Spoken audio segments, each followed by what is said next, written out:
امریکہ کے بعد اب برازیل میں بھی صدارتی انتخابات کے نتائج پر ہنگامہ. امریکہ کی ہی طرح ہارنے والے امیدوار اور سابق صدر کے حامیوں کا صدارتی محل پر حملہ.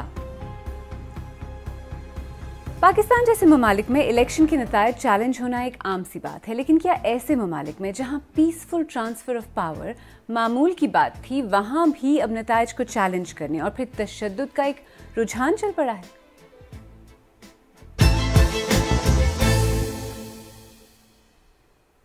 میرا نام عالیہ نازکی ہے اور آپ BBC اردو کا پروگرام سیربین دیکھ رہے ہیں. تو برازیل میں آخر ہو کیا رہا ہے اور وہاں جو ہو رہا ہے اس کا برازیل سے باہر کیا امپیکٹ ہو سکتا ہے؟ برازیل میں حالیہ صدارتی انتخابات کے بعد کچھ دنوں سے right wing activist social media پر دارالحکومت آ کر اقتدار اپنے ہاتھ میں لینے اور فوج سے مداخلت کرنے کی مہم چلا رہے تھے، اور پھر اتوار کو اس مہم نے ایک عملی شکل اختیار کی. برازیل کے سابق صدر کے حامیوں نے ملک کی کانگریس پر چڑھائی کر دی. دائیں بازو کی سوچ رکھنے والے سیاسی مظاہرین نے کانگریس کی عمارت کے علاوہ صدارتی محل اور برازیل کی سپریم کورٹ پر بھی دھاوا بولا. پولیس نے جوابی کارروائی میں آنسو گیس فائر کی اور بڑی تعداد میں مظاہرین کو حراست میں لے کر آخرکار صورتحال کو کنٹرول کیا. نو منتخب صدر لولا نے وارننگ دی. Todas essas pessoas que fizeram isso serão encontradas y serán punidas. 1500 افراد کو گرفتار کیا گیا اور 1200 سے زیادہ پر فرد جرم عائد کی گئی، جبکہ برازیل کی عدلیہ نے ہنگامہ آرائی روکنے میں ناکامی اور اس میں ملوث ہونے کے الزام میں سرکاری افسران کو گرفتار کرنے کا حکم دیا.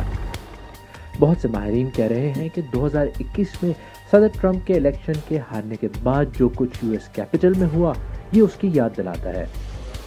سابق برازیلین صدر جائر بولسونارو نے اکتوبر میں ہونے والے صدارتی انتخابات کا نتیجہ قبول کرنے سے انکار کیا اور دھاندلی کا الزام لگایا. صدر لولا نے بولسونارو پر حملہ آوروں کو اکسانے کا الزام لگایا، مگر انہوں نے اس الزام کی تردید کی. یہاں پر آپ کا اس سارے تنازع میں مین کیریکٹرز بولسونارو اور لولا دونوں سے ذرا تفصیلی تعارف کراتے ہیں. دائیں بازو کے مقبول لیڈر جائر بولسونارو کی امیج ملک میں ایک سیاستدان سے زیادہ سخت گیر فوجی کی ہے. وہ جنوری 2019 سے دسمبر 2022 تک برازیل کے صدر رہے. ان کے سخت گیر نظریات کے علاوہ خواتین، ہم جنس پرستوں، سیاہ فام برازیلینز اور یہاں تک کہ جمہوریت کے بارے میں ان کے خیالات کی وجہ سے ان کے بارے میں لوگوں کی رائے بٹی ہوئی ہے. بولسونارو معاشی مفاد کے لیے ایمیزون کے جنگلات کے استعمال کو بھی درست سمجھتے ہیں. ان کی انتخابی مہم کے مرکزی ایجنڈا میں کرپشن اور تشدد کی مخالفت شامل تھی، جس کی وجہ سے وہ لاکھوں میں مقبول بھی ہیں. لیکن ان کے متنازع بیانات کے سبب کئی لوگ ان کا موازنہ ڈونلڈ ٹرمپ سے بھی کرتے ہیں. برازیل کے نئے صدر لولا ڈا سلوا کو بائیں بازو کے سب سے طاقتور سیاستدان کے طور پر دیکھا جاتا ہے. اپنی انتخابی مہم میں لولا نے عوام کو یقین دلایا کہ وہ معیشت کو مضبوط بنائیں گے، بے روزگاری کم کریں گے، ایمیزون کے جنگلات کا تحفظ کریں گے اور برازیل میں جمہوری نظام کو کمزور نہیں پڑنے دیں گے. لولا ڈا سلوا 20 سال پہلے تبدیلی کے وعدے کے ساتھ برازیل میں برسر اقتدار آئے اور 2003 سے 2010 تک صدر رہے. اس دوران ملک میں بے روزگاری کی شرح کم ہوئی. بعد میں کرپشن کے الزامات میں انہیں 2018 میں سزا ہوئی اور انہیں جیل جانا پڑا، لیکن پھر سپریم کورٹ کے ایک جج نے ان کے خلاف تمام الزامات ختم کر دیے. اور برازیل میں پیش آنے والے حالیہ واقعات پر صرف برازیل کے اندر ہی نہیں، باہر سے بھی رد عمل سامنے آیا ہے. سابق امریکی صدر باراک اوباما نے ٹویٹر پر لکھا کہ برازیل میں جمہوریت کی کامیابی کے ساتھ پوری دنیا کا مفاد جڑا ہے. ہم سب کو برازیلین عوام کے فیصلے کو اوورٹرن کرنے کی کسی بھی کوشش کو مل کر رد کرنا ہوگا. انڈین وزیر اعظم نریندر مودی نے برازیل میں ریاستی اداروں کو نقصان پہنچانے کی خبروں پر تشویش کا اظہار کرتے ہوئے لکھا کہ سب کو جمہوری روایتوں کا احترام کرنا چاہیے، ہم برازیلین حکام کے ساتھ ہیں. اور امریکی پروفیسر کرسچن کرسنسن نے لکھا کہ بولسونارو اور ٹرمپ دونوں ہی معاشرے کے ایک ایسے نظریے کو فروغ دیتے ہیں جو ایک وحشیانہ انفرادیت، خوف، عدم اعتماد اور تشدد پر مبنی ہے. اور یہی خوف، عدم اعتماد اور تشدد اب بظاہر جمہوریت کے سب سے مقدس اصول پیسفل ٹرانسفر آف پاور یعنی اقتدار کی پرامن منتقلی کو چیلنج کر رہا ہے. آپ نے کبھی سوچا بھی نہیں ہوگا کہ امریکہ جیسی مضبوط جمہوریت میں ایسے مناظر دیکھنے کو ملیں گے. پاکستان میں سابق وزیر اعظم عمران خان ایک آئینی طریقے سے اقتدار سے باہر ہوئے، لیکن انہوں نے اپنی کرسی نہ چھوڑنے کے لیے آخری وقت تک جتن کیے اور ایک ایسی جمہوریت کی چولیں ہلا دیں جو پہلے ہی بہت کمزور تھی. بولسونارو کے حامیوں کی طرح وہ بھی فوج کو مداخلت کی دعوت دیتے رہے. رائٹ ونگ سیاسی رہنماؤں کی ایک لہر ہے جو حالیہ برسوں میں دنیا کے کئی اہم ممالک میں دکھائی دے رہی ہے، لیکن ہر جگہ انتخابی نتائج کو مسترد کرنے کی نوبت ابھی تک نہیں آئی ہے۔ فرانس میں رائٹ ونگ سیاسی جماعت نیشنل ریلی کی رہنما لپین دیکھتے ہی دیکھتے ایک مقبول لیڈر بن چکی ہیں۔ ہنگری سمیت یورپ کے کئی ممالک میں رائٹ ونگ شخصیات جمہوری روایات کو چیلنج کر رہی ہیں، جبکہ دنیا کی سب سے بڑی جمہوریت انڈیا میں ہندو قوم پرست جماعت بھارتیہ جنتا پارٹی کے رہنما مسلسل دوسری مرتبہ وزیر اعظم بن چکے ہیں۔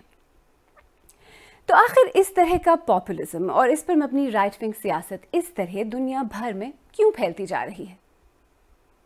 بیسکلی اس کے دو وجوہات ہیں۔ سب سے پہلے یہ وجوہات تو ہے مس انفارمیشن کا استعمال۔ بہت سی رائٹ ونگ پارٹیز پوری دنیا میں مس انفارمیشن کا استعمال کر رہے ہیں، جس کے اندر وہ لوگوں کو بتا رہے ہیں کہ وہ الیکشن اس وجہ سے نہیں ہارے کیونکہ ان کے آئیڈیاز برے تھے یا ان کو ووٹس نہیں مل سکے، وہ اس وجہ سے ہارے ہیں کیونکہ کوئی نہ کوئی سسٹم میں خرابی ہے، الیکشن فراڈ ہوا ہے یا لوگ بیلٹ سے نہیں ڈال رہے، اور یہ سارے بیانات دے رہے ہیں بغیر کسی ثبوت کے۔ اور جب ثبوت مانگا جاتا ہے تو ان کے پاس کوئی ثبوت نہیں سوائے یہ کہنے کو کہ جی سسٹم رگڈ ہے۔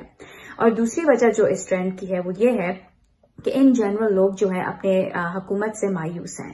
اب اس کے بارے میں کیا کرنا چاہیے؟ آئی تھنک سب سے پہلے یہ ہے کہ جتنی ٹرانسپیرنسی گورنمنٹس استعمال کر سکتے ہیں اپنے الیکشن پروسیسز کے بارے میں ان کو استعمال کرنا چاہیے۔ جتنے الیکشن ریزلٹس پبلش ہو سکتے ہیں، ان کی پروسیسز پبلش ہو سکتی ہیں، وہ کرنی چاہیے تاکہ کھلے عام بات ہو کہ الیکشنز کیسے کنڈکٹ کیے گئے ہیں اور ووٹس کیسے کاؤنٹ کیے گئے ہیں۔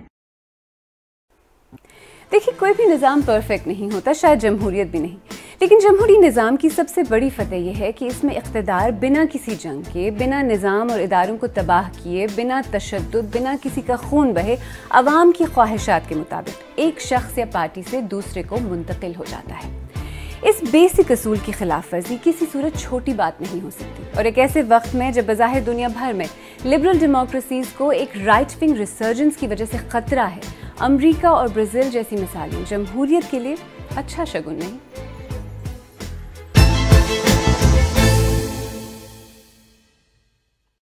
اگر آپ کو ہمارا پروگرام پسند آیا تو ہمارے یوٹیوب چینل کو سبسکرائب کریں، بیل آئیکن پر کلک کریں اور پروگرام کا لنک اپنے دوستوں کے ساتھ شیئر کریں، اور آپ سیربین کی پرانی قسطیں دیکھنا چاہیں تو یہاں کلک کر کے بھی دیکھ سکتے ہیں۔